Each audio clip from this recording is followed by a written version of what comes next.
won. Reggie Johnson, Mike McCallum, he's won 12 straight, including 7 knockouts. The win over Jarov, his first world title in nearly 9 years after holding belts at 160 and 168. And now positioning himself for boxing's ultimate prize, the heavyweight championship, a more attainable goal these days in light of the division's state of flux.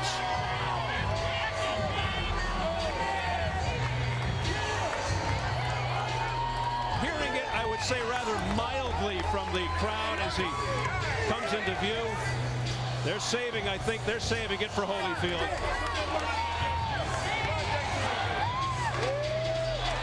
If Holyfield is boxing's righteous warrior, Al, Toney is the sport's prodigal son, and perhaps Lazarus as well. With all of his bravado in the fight buildup, how much of the burden of proof is on James Toney? I'll tell you what, the last time James Toney was in the spotlight like this was over a decade ago against Roy Jones Jr. He was filled with as much bravado then. He was equally as loquacious. He also had issues of conditioning then, as we wonder if he has now, coming in at 217 pounds. So, yes, the burden of proof is on him very much coming up in weight. And can James Toney handle this big moment on the stage? And is he in the right shape for this fight? He'll answer those questions in a few minutes. He was working out to shed some extra baggage as recently as this afternoon in the hotel workout room. His best fights in the last 5 or 10 years have come in his last couple when he weighed 190 pounds. He weighs 217 tonight. But he says, don't be a naysayer. I know better. I can fight it this way. And if he can, God bless him. You really have to wonder if this fight goes into the later rounds, if that will affect his conditioning, if he is indeed out of shape to some degree, and also will it affect his speed and quickness, the fact that he came in several pounds over what his team wanted. They wanted him to be closer to 200. He came closer to 220. And much has been made of the fact that a lot of that weight was due to weightlifting. Will it slow his hand speed? Which is, of course, an important part of his attempt at winning this fight. And Evander Holyfield, this is nothing new in the sport of boxing, is going to make him wait and make him sweat it out, make him think about it as long as possible. How many times has Holyfield been written off by the naysayers only to come back again and again? He's on a crusade to demonstrate that you never give up. He's not even out yet, and the fans who see him on the big screen are cheering. He believes, despite the age process perhaps slowing him down, that another heavyweight title and even the undisputed championship is truly his destiny.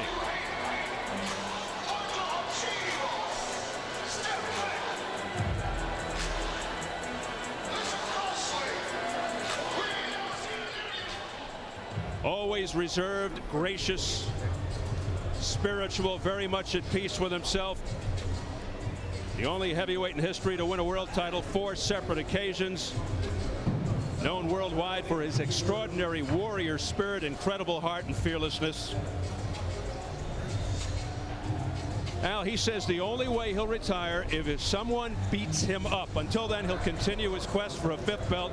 Despite a 10-month layoff, his advanced stage surgery on his left shoulder, which could affect his best and perhaps most important weapon against a guy like Toney. The fact he's won only 2 of his last 7 and comes off a one-sided loss, he's still the sentimental favorite. You know, being reborn is not an abstract idea at all for Evander Holyfield, because he feels he's been reborn. Well, physically, the question is, will that surgery on his left arm and shoulder make him a fighter who is reborn? He cannot function in this fight without the jab and the left hook. Before, when he was talking to Jim Gray, he didn't make a compelling case that he feels confident that it's going to be okay, though he has in other days leading up to this fight.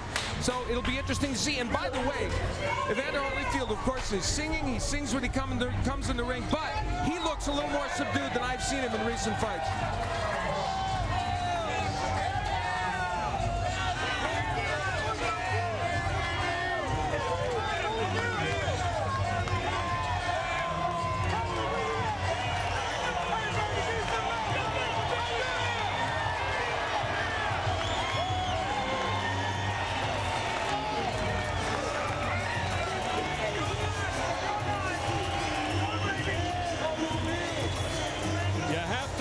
How much does this old warhorse have left, knowing he not only needs to win, but win impressively?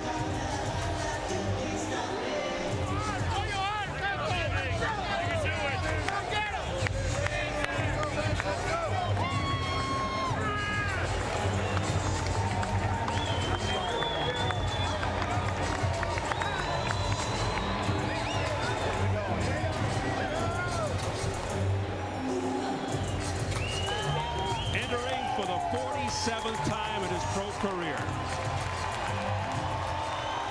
And we know who the crowd favorite is in this fight. A pensive Evander Holyfield, though, coming in. That was fascinating to me. I don't know that I've ever seen that look on his face coming into a fight, almost as if he's surveying this situation, saying, I've been here before. I want to drink this in now, because who knows how many more times I'll have it. I don't know if we should perceive it as worried, pensive, or focused. Tough to tell what's going on inside his head. The irony, he was always called the blown-up cruiserweight. Tonight he's fighting a blown-up cruiserweight. For once, Holyfield isn't the smaller fighter. Tail of the tape, of course, Holyfield's age jumps out. 41, October the 19th. Holyfield with the height and reach advantages. Big issue, Toney's weight. He insists it's natural. Will it impact the outcome? And the key rules for this heavyweight fight. No standing 8 count, no 3 knockdown rule. A fighter cannot be saved by the bell in any round.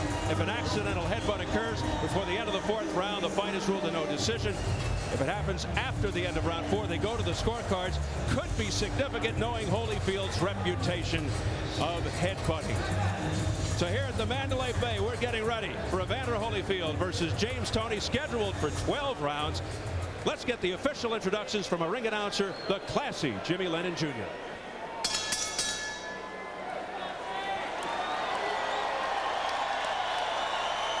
Ladies and gentlemen, a very good evening to you, and welcome to the beautiful Mandalay Bay Resort and Casino here in Las Vegas, Nevada. It's time for our featured bout of the evening, brought to you by Goose & Tudor Promotions in association with the Mandalay Bay, the undisputed king of beers, Budweiser, and Showtime. This bout coming away is sanctioned by the Nevada State Athletic Commission. The chairman is Dr. Luther Mack, commissioners Dr. Tony Alamo, Skip Avancino, John Bailey, and Dr. Flip Pomansky, with the executive director, Mark Ratner. Our physicians at ringside, Dr. Margaret Goodman, Dr. Jeff Davidson, Dr. William Berliner, and Dr. David Watson. Timekeepers at the bell, also keeping count of the knockdowns, we have Jane Broadfoot and James Cavan. Introducing our 3 judges scoring this bout from ringside. All 3 are from Las Vegas, Nevada. We have Dave Moretti, Jerry Roth, and Paul Smith. And our 3rd man in the ring, the referee in charge of the action, he'll be giving instructions after the introductions, Jay Nady.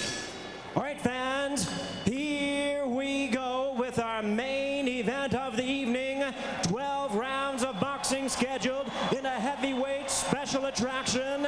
And now, ladies and gentlemen in attendance and boxing fans joining us around the world, live from the Mandalay Bay, it's showtime!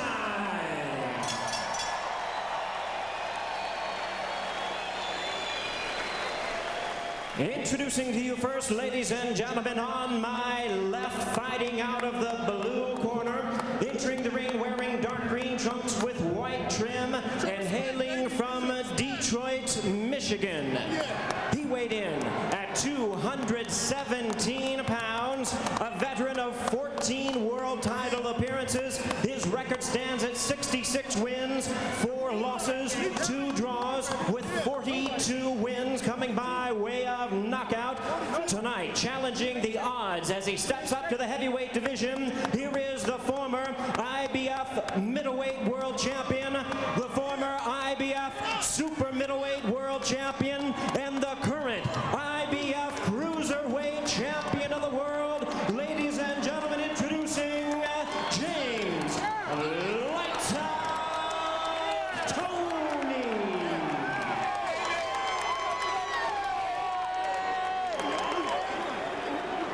And his opponent across the ring on my right, really needing no introduction the world over, fighting out of the red corner, wearing purple trunks and black trim, representing his hometown of Atlanta, Georgia.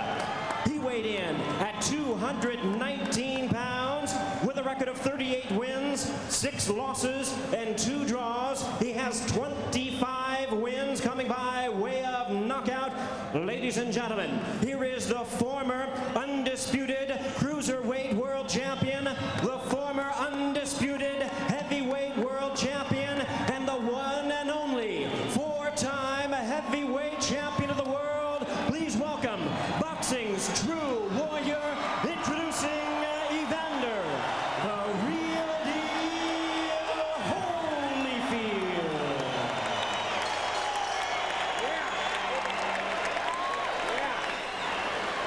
Once again, a referee in charge is Jay Nady. Now to give instructions, 12 rounds of action scheduled.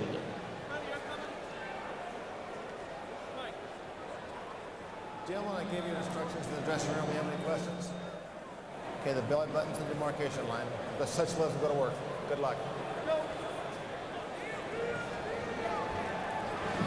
Would we even be here tonight if not for the current state of the heavyweight division? That said, when you look at both guys together, the physical difference is immediately apparent. Holyfield really does look bigger. Nearing 20 years as a pro, still looking phenomenal. Toney's desired weight, as mentioned, was closer to 200, came in closer to 220.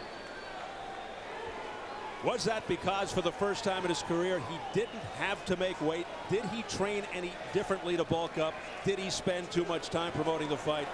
The extra weight may help him on the inside against a strong guy like Holyfield, but will it affect his speed and quickness, which he's been saying all along will be the difference in this fight? He wants to keep a fast pace, does Toney. Bottom line, what kind of shape is Toney in? We'll soon find out. Well, the first punch of the fight for Evander Holyfield was what? A left hook. So there's a surprise. Yeah, he knows he's got to throw that punch, and he must use the jab. Part of the problem with that, oh, there it is again. And that is his best punch. It is, and the jab has been missing from the Holyfield arsenal in recent fights because he said he can't keep the hand up because the shoulder bothers him so much. He has to let it lay down, and he can't throw the jab. We'll see in this fight whether it's back. There's a wild left hook attempt there by Holyfield. That missed. Holyfield would flat out beat up opponents early in his career. These days priding himself on ring smarts. Stop. Let go. Adjustments on the fly, which really came to light in the first meeting with Mike Tyson. Has he discovered already the answer to Toney's style? Holyfield with an overhand right. James Toney is a very good defensive fighter, but the way you beat him is you do throw that hook, and there it is. Holyfield knows what to do, and he's doing it here in this round. On the inside, a very effective left hook by Holyfield. And let's make another important point here early, and perhaps James Toney will make a liar out of this point. He's never been hit by a guy that hits like Evander Holyfield. And Toney has never been seriously hurt in his career. He's never been stopped. He's only been down a couple of times. The last time was 1994 with Roy Jones. And of course, as we point out, the people he's been fighting were middleweights, super middleweights, and then of course up to cruiserweight. Vasily Girov, while he was very busy and very aggressive in their last fight, threw many arm punches. And of course, he's been to a lot of wars in the Kronk gym.